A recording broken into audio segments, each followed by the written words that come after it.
الحمد لله وكفى وسلام على حبيبه المصطفى أما بعد فأعوذ بالله من الشيطان الرجيم بسم الله الرحمن الرحيم سبحان الذي أسرى بعبده ليلا من المسجد الحرام إلى المسجد الأقصى الذي باركنا حوله لنريه من آياتنا إنه هو السميع البصير صدق الله مولانا العظيم۔ بارگاہ رسالت میں آپ صلی اللہ علیہ وسلم میں درود پاک کا ہدیہ پیش کریں۔ اللهم صل على سيدنا ومولانا محمد معدن الجود والكرم وآله وأصحابه الكرام وابنه الكريم وبارك وسلم صلاة دائمة سرمدا أبدا۔ عزیزان گرامی وقار، جن حالات میں آج ہم جمعہ کی نماز ادا کرنے آئے ہیں، دنیا بھر میں قبلہ اول بیت المقدس کے معاملے کو لے کر ایک عجیب ماحول پیدا ہو چکا ہے۔ دنیا دو دھڑوں میں تبدیل ہے آج، اور یقیناً کیوں نہ اثر کرے کہ میرے آقا صلی اللہ تعالی علیہ وسلم نے ارشاد فرمایا، بیت المقدس جس زمین پر آباد ہے، حضور پاک صلی اللہ علیہ وسلم کے فرمان علی شان کا مفہوم ہے سید البقاع، یعنی زمین کا جو سردار علاقہ ہے وہ بیت المقدس کا علاقہ ہے۔ مسجد اقصی جہاں پر آباد ہے اس کو سید البقاع کہا گیا ہے، اور یہ بھی روایت میں ملتا ہے سید الصخرہ، گنبدوں میں اگر کوئی سردار گنبد ہے تو وہ بیت المقدس کے لیے کہا گیا ہے۔ اور قرآن نے یہ فرمایا الذی بارکنا حولہ، مسجد اقصی کے متعلق فرماتا ہے رب تعالیٰ کہ وہ مسجد اقصی جس کے ارد گرد ہم نے برکتیں رکھی لنریہ من آیاتنا، تاکہ ہم اپنی نشانیاں انہیں دکھائیں۔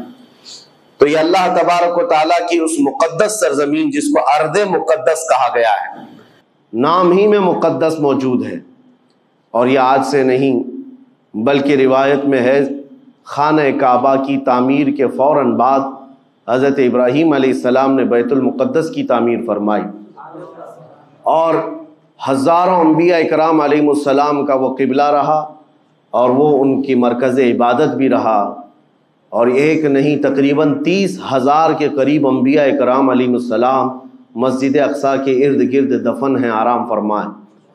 جہاں اللہ کا ایک ولی دفن ہوتا ہے وہ برکت کی جگہ ہے، اور جہاں 30,000 نبی دفن ہوں، اور وہ بھی اولو العزم پیغمبر حضرت ابراہیم علیہ السلام، حضرت اسحاق علیہ السلام، حضرت یعقوب علیہ السلام، حضرت موسیٰ علیہ السلام، حضرت زکریا علیہ السلام، یہ سب وہ انبیاء کرام علیہ السلام ہیں جو رسولان اعظام بھی ہیں، شریعت والے ہیں۔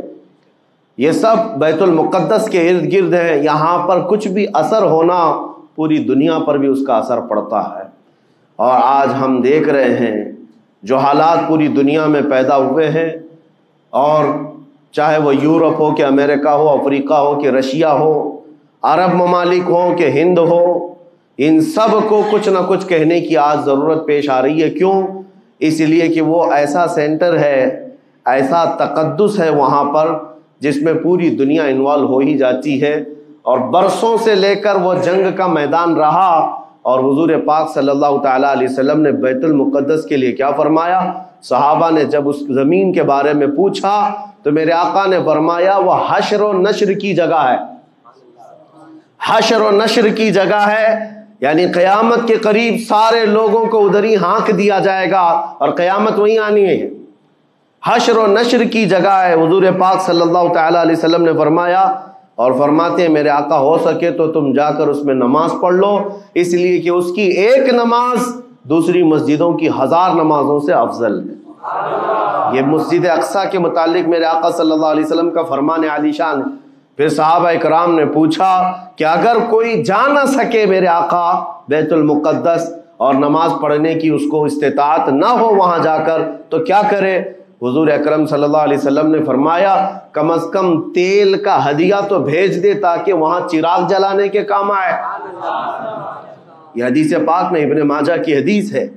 نبی کریم صلی اللہ تعالی علیہ وسلم کے اس فرمان علی شان کے مطابق میں آج آپ تمامی حضرات سے یہ گفتگو کرنا چاہوں گا کہ میرے عزیزوں، یہ صرف فلسطین اور اسرائیل کا مسئلہ نہیں ہے، یہ اسلام اور کفر کا مسئلہ ہے، اور پوری دنیا کے لیے ہے، پوری دنیا کے لیے اگر وہ حقیقت کی نگاہیں رکھتی ہیں، چاہے وہ کسی بھی قوم سے وابستہ ہو، چاہے وہ کوئی بھی دین اور دھرم سے تعلق رکھتے ہو، میں ان سے کہتا ہوں اگر اینک تمہارے اوپر جھوٹ کی نہیں پڑی ہے تو آنکھیں کھول کر دیکھ لو ظلم اور بربریت کس جگہ ہے اور حق کے لیے لڑنے والے کون ہیں۔ یہ ہر ایک منصف مزاج آدمی بھی آج پہچان سکتا ہے کہ کون نہتہ مارا جا رہا ہے اور کون سپر پاور طاقت پر کھڑے ہو کر اپنے مظلوم ہونے کا دعویٰ کر رہا ہے۔ ہر دنیا کا انصاف پسند آدمی آج بول سکتا ہے، لیکن یہ دور بھی امتحان کا ہے۔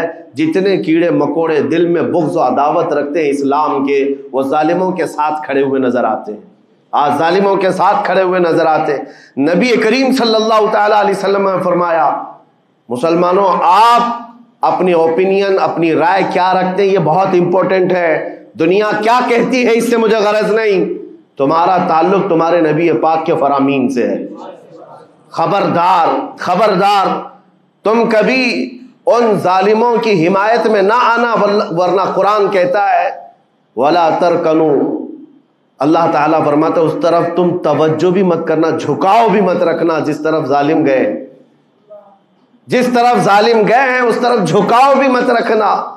اور آج کہیں ایسا نہ ہو کہ دنیا تمہارے پاس بہت آ گئی، چکا چوند دنیا دیکھ کر، جیسے امارات والے ہوئے، متحدہ عرب امارات، دبئی جیسے آج انٹرنیشنل سٹی ان کے پاس مل گئی ہے، پوری دنیا وہاں پر تجارت کرنے لگ گئی، بحرین جیسے کنٹریز، ان کے پاس دنیا کی فراوانی آ گئی، تو آج وہ یہ سمجھنے لگ گئے کہ ہم کو مظلوم اور غریب فلسطینیوں کی مدد میں بات نہیں کرنی چاہیے، جو سپر پاور طاقت ہے اس کے ساتھ کھڑا ہونا چاہیے، کیونکہ ہماری ٹریڈنگ کا مسئلہ ہے، ہماری تجارت کا مسئلہ ہے۔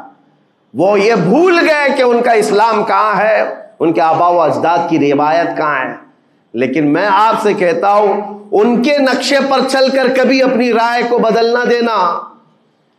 بعض مسلمانوں میں یہ گفتگو پھیلی ہوئی ہے کہ کیا ہم ہی مسلمان ہیں ہندوستان کے، کیا ہم ہی لوگ ہیں جو اپنی رائے بنائیں، وہ بڑے بڑے لوگ ہیں، عرب لوگ ہیں اور بڑے بڑے مشائخ ہیں وہاں پر، ان لوگوں نے رائے الگ بنائی ہے، وہ دنیا کے اور پیسوں کے پجاری بن گئے ہیں، ان کے ہاں نفس غالب آ چکا ہے اور شیطان کا ان کے اوپر غلبہ ہے، وہ حق نہیں دیکھ رہے ہیں۔ میرے عزیزوں کہیں تم اپنی رائے اس طرح بنا لیے تو حدیث کو جھٹلانے والے ہوں گے۔ اللہ کے حبیب صلی اللہ علیہ وسلم کی حدیث سناتا ہوں، حضور پاک صلی اللہ علیہ وسلم فرماتے ہیں لا تزال عصابۃ من امتی یقاتلون علی ابواب دمشق وما حولها وعلى ابواب بیت المقدس ظاہرین علی الحق۔ حضور پاک صلی اللہ علیہ وسلم فرماتے لا یضرهم خذلان من خذلهم ظاہرین علی الحق الی ان تقوم الساعہ۔ میرے آقا فرماتے ہیں قیامت تک میری امت میں ایک جماعت ایسی ہوگی جو دمشق کے دروازوں پر اور بیت المقدس کے دروازوں کے اطراف میں حق کے لیے کھڑی رہے گی قیامت آنے تک۔ اور حضور پاک نے یہ بھی فرمایا، میرے آقا مخبر صادق صلی اللہ علیہ وسلم کے فرمان آج ہم اپنی آنکھوں سے دیکھ رہے ہیں۔ حضور فرماتے لا یضرهم خذلان من خذلهم۔ میرے آقا فرماتے ہیں دنیا کے بڑے بڑے دھوکہ دینے والوں کا دھوکہ انہیں کچھ اثر نہیں کرے گا، انہیں کوئی نقصان نہیں پہنچائے گا۔ آج بڑے بڑے پیٹروٹ میزائل داغ کر کے اگر وہاں کے علاقوں کو ختم کرنے کا دعویٰ کر رہے ہیں تو مجھے میرے نبی کے فرمان پر یقین ہے یہ کبھی نہیں ہو سکے گا، کبھی نہیں ہو سکے گا۔ کچھ عمارتوں کے گر جانے اور کچھ بچوں کے اور کچھ لوگوں کے قتل ہو جانے کا نام یہ جیت اور فتح نہیں ہے۔ میرے عزیزو آج ہم ان ظالموں کو دیکھ رہے ہیں جن کا دعویٰ تھا کہ دنیا میں ان سے بہتر ڈیفنس طاقت کسی کے پاس نہیں، ان سے بہتر بنکر کسی کے پاس نہیں، ان سے بہتر سائرن بجانے کی طاقت کسی کے پاس نہیں، پوری دنیا کو زہریلے ہتھیار بیچنے والی طاقتیں۔ آج ہم نے یہ بھی دیکھا ہے کہ صرف محض ایک چھوٹی سی جماعت سے ان کے ہاتھ پیر ڈھیلے نظر آتے ہیں اور ان کے جسموں میں کپ کپی نظر آتی رہی ہے، پوری طاقت تمہاری ایک جگہ۔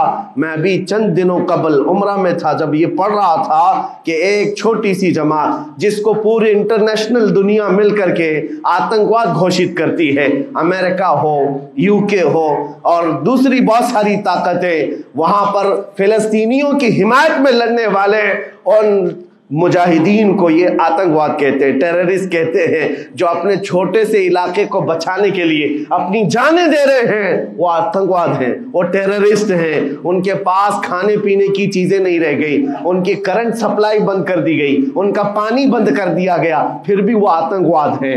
میرے عزیزو، یہ دنیا کا دغلا معیار دیکھو آپ۔ رشیا پورے یوکرین کو تباہ کرتا رہا، پورا راکھ میں بدل دیا۔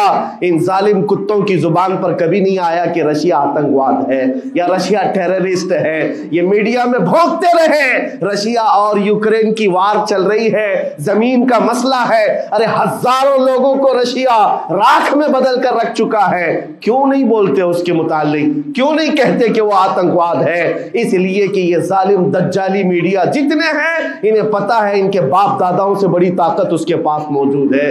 طاقتوں کی پوجا کرنا اور بڑی بڑی طاقتوں کو سلام کرنا یہ ان کی فطرت میں داخل ہے، اور ہم الحمدللہ مسلمان ہر وقت یہ فیصلہ رکھتے ہیں کہ جو غریب ہے، جو مظلوم ہے، وہ چاہے ایک سکہ بھی نہ رکھتا ہو، ہم اس کی حمایت میں ہمیشہ کھڑے رہتے ہیں۔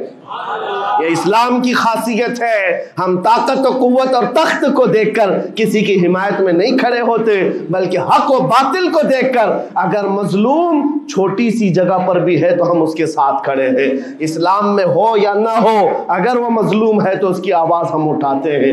عزیزان گرامی وقار، جس کو اپنی طاقتوں پر خوب بھروسہ تھا، میں ایک بات عرض کرتا ہوں، مسلمانوں آج جاگنے کی ضرورت ہے، بیداری کی ضرورت ہے۔ تمہارے دماغوں پر یہ پٹی ڈالی گئی ہے اور یہ بٹھایا گیا ہے، ان کے پاس بہت بڑی بڑی طاقتیں، تمہارے ادھر ادھر کرنے سے کچھ نہیں ہوتا، تمہاری آواز اٹھانے سے کچھ نہیں ہوتا۔ رب تبارک و تعالیٰ نے تمہیں یہ ظاہر کر دیا کہ میں ابھی پڑھ رہا تھا، اس چھوٹے سی علاقے میں غزہ پٹی میں بڑی بڑی دنیا کی 4 تنظیمیں، خفیہ خبر رساں ایجنسیاں موجود ہیں جو ان کی خفیہ خبریں ہر وقت پہنچاتی ہیں۔ وہ اسرائیل کی بھی ہے، امریکہ کی بھی ہے، اور سعودی عرب کی بھی ہے، اور ایجپٹ کی بھی ہے۔ 4 بڑے بڑی کنٹریز کی خفیہ ایجنسیاں کام کر رہی ہیں، اور سب کی سب خفیہ خبر رساں ایجنسیاں فیل ہو گئی، ناکام ہو گئی۔ اس کے باوجود اسرائیل کے درندوں کو یہ وحشتناک چیز دیکھنی پڑی۔ دنیا آج اس میں حیرت میں ہے کہ ایسا کیسے ہو گیا، ایسا کیسے فیل ہو گیا، یہ سسٹم کیسے کام نہیں کر سکا، ہمیں پہلے سے اطلاع کیسے نہیں ملی۔ میں قرآن پڑھ کر کے بتاتا ہوں، میرا رب فرماتا ہے وَمَكَرُوا وَمَكَرَ اللَّهُ وَاللَّهُ خَيْرُ الْمَاكِرِينَ۔ کافر منصوبہ بناتے ہیں اور اللہ خفیہ تدبیر کرتا ہے، اور اللہ کی خفیہ تدبیر غالب آتی ہے۔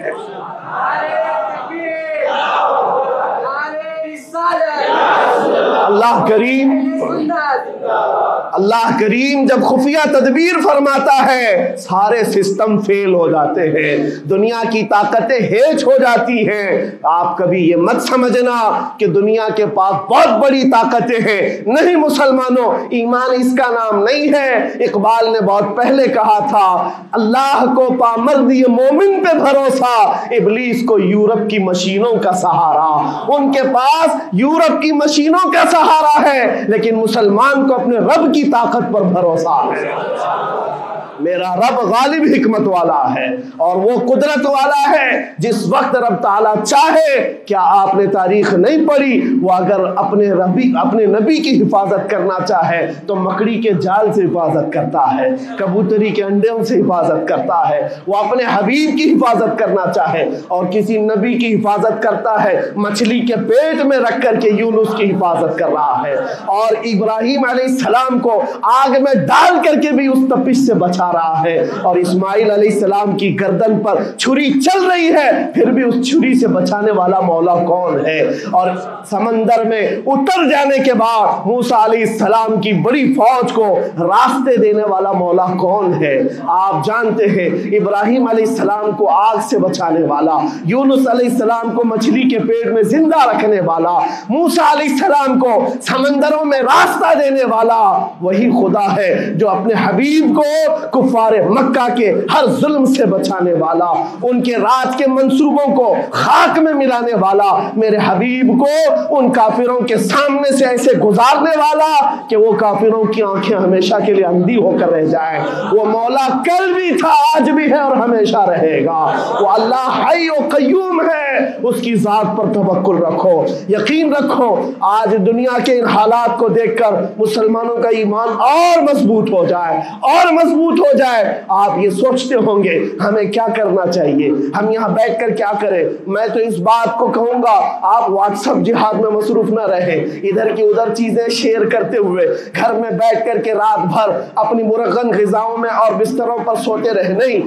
اگر تمہارا دل روتا ہے کسی ایک بچے کی آہ پر تم پہنچ تو نہیں سکتے، لیکن کسی غریب کی ایک درد پر تمہارا دل روتا ہے، اللہ کی بارگاہ میں وہ بھی لکھا جاتا ہے، وہ بھی لکھا جاتا ہے اور تم کو ان کے شریکوں میں شمار کیا جاتا ہے۔ تم اگر رقت کے ساتھ بیٹھ کر کے دعا کرتے ہو، سوچو آج آپ اپنے گھر میں ہیں، تمہارا بیٹا نکلا، جوان بیٹا نکلا، اس کی خبر آئی کہ اچانک اس کی لاش کہیں تڑپتی ہوئی نظر آئی، جیسے خبر سنو گے تمہارا کھانا پینا حرام ہو جاتا ہے، تمہارے گھر بار کا چین و سکون غارت ہو جاتا ہے۔ کیا ہوتا ہے جب اپنا ایک جوان بیٹا کہیں کسی حادثے میں انتقال ہونے کی خبر بھی آ جائے، بے چینی اور گھر میں کوہرام مچ جاتا ہے۔ یہ چیز کیوں ہوتی ہے؟ کیونکہ تمہارا تعلق ہے، جسمانی بھی روحانی بھی تعلق ہے اپنے بیٹے سے۔ اور میرے آقا نے فرمایا مثل المؤمن کمثل جسد اذا اشتكى عضو تداعى له سائر الجسد بالسهر والحمى۔ میرے آقا فرماتے ہیں پورے مومن جتنے بھی دنیا میں ہیں سارے مومنین ایک جسم کی طرح، میرے آقا فرماتے ہیں ایک جسم کی طرح ہیں، اگر ایک عضو کو تکلیف ہو تو پورے جسم میں بخار آ جاتا ہے، ایک عضو کو تکلیف ہو تو پورے جسم میں بخار آتا ہے۔ آج تمہاری کیفیت یہ ہونی چاہیے جس وقت ان حالات کو دیکھو تمہارا دل روئے، تمہاری بے قراری بڑھ جائے، تمہاری بے چینی بڑھ جائے اور بارگاہ رب العزت میں گڑ گڑاؤ کہ مولا اگر ہمارے برے اعمال کی وجہ سے، ہمارے گناہوں کی وجہ سے ہمارے بھائیوں پر اگر یہ آفت آئی ہے تو میں توبہ کرتا ہوں، میں باز آتا ہوں مولا، میں اپنی حرکتوں سے توبہ کرتا ہوں۔ آج تمہیں پتا ہے یہ آج کا حادثہ نہیں، اس دنیا کو میں جتنا کوسوں کم ہے جو دغلی پالیسی رکھتے ہیں، جو ڈبل سٹینڈ رکھتے ہیں، ان کو جتنا بولوں کم ہے، میں ڈرتا نہیں ہوں اس بات پر، لیکن آج دل بھرا ہوا ہے ان مظلوموں کی آواز کو سن سن کر کے، جن کے گھروں پر رات بھر بمباری ہوتی ہے، جن کے شہر کا پورا بادل پٹاخوں سے نہیں میزائلوں سے روشن دکھتا ہے۔ میرے عزیزوں کیسی راتیں وہ گزارتے ہیں، ماں رات کو اپنے بچے کو گلے سے لگا کر سوتی ہے، اس کو یقین نہیں ہوتا صبح تک میرا لال میرے ساتھ رہے گا، انہیں پتہ بھی نہیں ان کے دروازوں پر موت دستک دے رہی ہے۔ 5000 سے زیادہ راکٹ داغ کر کے ابھی بھی ختم نہیں کیا گیا، اور ظلم اتنا ہونے کے بعد حیرت ہوتی ہے اس دگلی دنیا پر میڈیا میں بار بار یہ کہا جاتا ہے ان آتنکیوں کا خاتمہ کیا جا رہا ہے، آتنکوادیوں کو نیست و نابود کیا جا رہا ہے، جن کی زمین پر 70 سال سے قبضہ کر کے بیٹھا ہے، دنیا اس پر کچھ نہیں بولنا چاہتی۔ آپ کو پتا ہے ہسٹری جنہوں نے پڑھا نہیں وہ آج بھوک رہے ہیں، جن کو تاریخ معلوم نہیں ہے وہ ٹپنی دینے کی کوشش کر رہے ہیں، ان کو اپنے باپ داداؤں کی تاریخ نہیں معلوم، یہ فلسطین کی تاریخ پر چل پڑے۔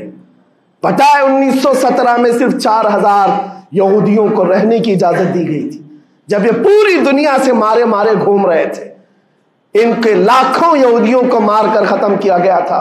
اس وقت فلسطین میں 4000 یہودیوں کو پناہ دی گئی تھی، اور یہ 4000 سے بڑھتے بڑھتے بڑھتے پوری دنیا سے ہجرت کر کے آتے رہے، 1948 میں انہوں نے اپنے ملک کا اعلان کر دیا.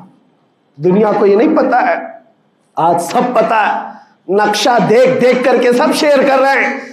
1970 میں اتنا تھا اسرائیل، 40 میں اتنا ہو گیا، پھر 67 میں اتنا ہو گیا، سب شیئر کر رہے ہیں. تمہاری عقل ماری گئی ہے جب دیکھ رہے ہو کہ ایک ظالم آدمی کسی کے زمین پر قبضہ کرتا کرتا کرتا پورا بڑھ گیا. اب جو مظلوم تھے ان کی اپنی زمین بھی نہیں باقی، ان کی حکومت نہیں ہے، ان کی ایمبیسی نہیں ہے، ان کا کچھ نہیں. ایک شہر لے کر بیٹھے ہیں، وہ بھی ہضم نہیں ہو رہا. اور میں یہ باتیں کھل کر اس لیے کر رہا ہوں کہ میرے اپنے اوپینین ہی نہیں ہے. پوری دنیا کے اقوام متحدہ UN نے کہا ہے اسرائیل کو 1967 میں جو تمہارا اسرائیل تھا وہاں واپس چلے جاؤ. لیکن یہ دادا گیری ایسی ہے کہ وہ کسی کی نہیں مانتا، نہ UN کی. یہ سب چیزیں دنیا کو معلوم ہے، پھر بھی دنیا یہ کہتی ہے اسرائیل اپنے ڈیفنس میں کام کر رہا ہے، اپنے ڈیفنس میں کام کر رہا ہے. ایک کتے کی موت ہوتی ہے تو پوری دنیا بلبلاتی ہے، اور یہاں روزانہ ہزاروں فلسطینیوں کو قتل کر دیتے ہو. تم قتل بھی کرتے ہو تو چرچا نہیں ہوتا، ہم آہ بھی کرتے ہیں تو ہو جاتے ہیں بدنام. یہ حالات آج پیدا کیے گئے. میں آپ حضرات کو یہ بات کہنا چاہوں گا، یہ ایمان کے مضبوط کرنے کا وقت آ چکا ہے. میرے آقا کے فرمان پر یقین کرو، اللہ کی مدد آتی ہے اور آ کر رہے گی انشاءاللہ. اور یہ حالات آپ دیکھ رہے ہیں. میں ایک بات اور بتا کر اپنی گفتگو کو سمیٹتا ہوں. کثرت سے ان کے لیے دعائیں کرو، کثرت سے دعائیں کرو، اور اپنی غلط عادتوں سے باز آ کر اللہ کی بارگاہ میں مانگو. ظاہر سی بات ہے، حرام کھاتے ہو اور کسی کے لیے دعا کرتے ہو، کہاں دعائیں جائیں گی؟ اب جو بات رہ جاتی ہے یہ کچھ دنوں کے لیے ہے. وہ بھی امتحان دے رہے، ہم بھی امتحان دے رہے. یہ امتحان کی گھڑی گزرنے والی ہے، اور قیامت کے قریب میرے آقا کا فرمان حق ہو کر صاف ظاہر ہوگا، صاف ظاہر ہوگا، پوری دنیا دیکھے گی. بعض روایات میں ہے کہ حضرت سلیمان علیہ السلام کی روایتیں بھی بیان کی گئی کہ آپ نے فرمایا کہ یہودیوں کی ایک ریاست قائم ہوگی، اور صرف 50 سال کے بعد ان کی ریاست کے قائم ہو کر 50 سال کے بعد قیامت کی بڑی نشانیاں سامنے آ جائیں گی. اب وہ حالات آ گئے، چند سالوں کی بات ہے. جتنا خون بہایا تھا وہ خون ختم ہوگا، اور خون شہیدہ سے صبح بہارا آئے گی. اور ایک دن پوری دنیا دیکھے گی جب بیت المقدس پر اللہ اکبر کی صدائیں گونج رہی ہوں گی، اور امام مہدی کا ظہور ہوگا. امام مہدی آئیں گے اور پوری دنیا میں صرف اور صرف اسلامی پرچم لہرائے گا انشاءاللہ العزیز. میرے آقا صلی اللہ علیہ وسلم فرماتے قیامت کے قریب تم دیکھو گے ہر چیز یہودیوں کے خلاف ہوگی، حتیٰ کہ پتھر بھی تمہیں کہیں گے یہودی یہاں چھپا ہوا ہے، پتھر بھی کہیں گے. اور حضور نے فرمایا تو یہ ہو کر رہے گا، ہو کر رہے گا.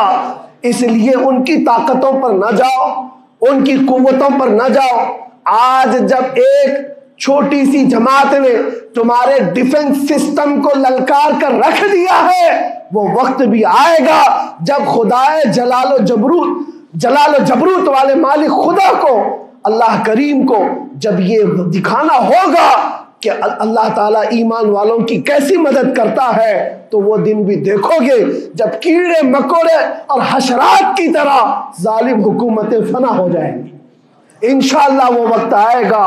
لیکن آپ تمامی حضرات اپنے دلوں میں رقت طاری کریں، اپنے دلوں میں ان غریبوں کے لیے، ان مظلوموں کے لیے دنیا کیا بھوگتی ہے اس کی طرف نہ جاؤ. کون کیا کہتا ہے، ان ظالموں کو ان کے ساتھ کھڑے ہونے میں شرم نہیں آتی. آپ کو پتا ہے یہاں ہمارے ہندوستان میں بھی بہت سارے آج نکلے ہوئے سوشل میڈیا پر جنگ کر رہے ہیں، اور ان کو لگتا ہے اسرائیل کے ساتھ کھڑے. آپ کو پتا ہے اسرائیل ایک ایسی یہودی ریاست ہے جو پوری دنیا کے کسی بھی دھرم کو نہیں مانتے. مسلمانوں کے بھی ویسی دشمن، ہندوؤں کے بھی دشمن، عیسائیوں کے بھی دشمن. ان کو پتہ ہی نہیں ہے، ان کو لگتا ہے وہ ہمارا ساتھی ہے، مسلمانوں کو مار رہا ہے تو ہمارا ساتھی ہے، جبکہ وہ صاف انکار کرتے ہیں کہ بتوں کی پوجا کرنے والوں سے ہمارا کوئی رشتہ ہی نہیں، وہ یہودی ہیں، وہ پوری دنیا میں اپنے آپ کے متعلق یہ عقیدہ رکھتے ہیں کہ اللہ نے ہم کو ایک خاص مٹی سے بنایا اور سارے انسانوں کو کچرے سے بنایا، ساری دنیا کو کچرے سے اور جانوروں کے فضلے سے بنایا اور ان کو ایک خاص جنت کی مٹی سے بنایا۔ اور قرآن میں یہ ذکر موجود ہے، اللہ فرماتا ہے وقالت اليہود نحن ابناء اللہ واحباؤہ، اے محبوب یہ یہودی کہتے ہیں ہم اللہ کے بیٹے ہیں اور اللہ کے محبوب ہیں۔ رب فرماتا ہے محبوب ان سے کہہ دیں اگر تم اللہ کے بیٹے اور اللہ کے محبوب ہو تو مرنے کی تمنا کرو کیونکہ اللہ سے مل جائے، لیکن اللہ فرماتا ہے وَلَن يَتَمَنَّوْهُ أَبَدًا، وہ موت کی ہرگز تمنا نہیں کرتے۔ یہودیوں کے ہاں جینے کی ہوس بہت ہے، اور قرآن کہتا ہے لَوْ يُعَمَّرُ أَلْفَ سَنَةٍ، اگر ان کو 1000 سال کی زندگی بھی دی جائے تب بھی وہ مرنا نہیں چاہتے۔ یہودی مرنا نہیں چاہتے۔ یہی تو بات ہے میرے عزیزوں، دنیا میں اور ہم میں فرق یہ ہے وہ کہتے تو ہیں ہم اللہ کے بیٹے اللہ کے محبوب لیکن مرنا نہیں چاہتے۔ لیکن مسلمان کا بچہ جذبہ شہادت میں نظر آتا ہے، وہ ہمارے نزدیک موت کوئی حادثہ نہیں۔ ہمارے بزرگوں نے تو ہمیں یہ بتایا ہے کفن کندھے پر لے کر چلنا، موت آئے تو اوڑھ کر سو جانا، یہ نہ سوچنا کہ حادثہ ہوا ہے بلکہ یہ سوچنا ادھر آنکھیں بند ہوئی ادھر زیارت مصطفیٰ ہو گئی، ادھر میرے رب سے ملاقات ہو گئی۔ مولا کریم کی بارگاہ میں دعا ہے جب تک زندہ رہے عزت اور ایمان کے ساتھ زندہ رکھے۔ مولا غریب فلسطینیوں پر تو رحم فرما، مظلوم فلسطینیوں کو آزاد فرما۔ اے کریم ارحم الراحمین، تو نے فرمایا جب بندہ مجھے مصیبت میں پکارتا ہے میں اس کی پکار کو سنتا ہوں۔ اے مولا آج فلسطینیوں سے زیادہ کون مظلوم ہے، ان سے زیادہ کون مصیبت میں ہے اور تجھ سے زیادہ کون رحم کرنے والا ہے۔ اے مالک و مولا ان پر رحم کی بارشیں فرما، اے اللہ ان پر رحم کی بارشیں فرما اور ظالم طاقتوں کو فنا فرما دے، ان کو نیست و نابود فرما، ان کو کیفر کردار تک پہنچا، اسلام و سنیت کا بول بالا فرما، کفر و شرک کا منہ کالا فرما۔ وصلی اللہ تعالی علی خیر خلقہ محمد وآلہ واصحابہ اجمعین برحمتک یا ارحم الراحمین۔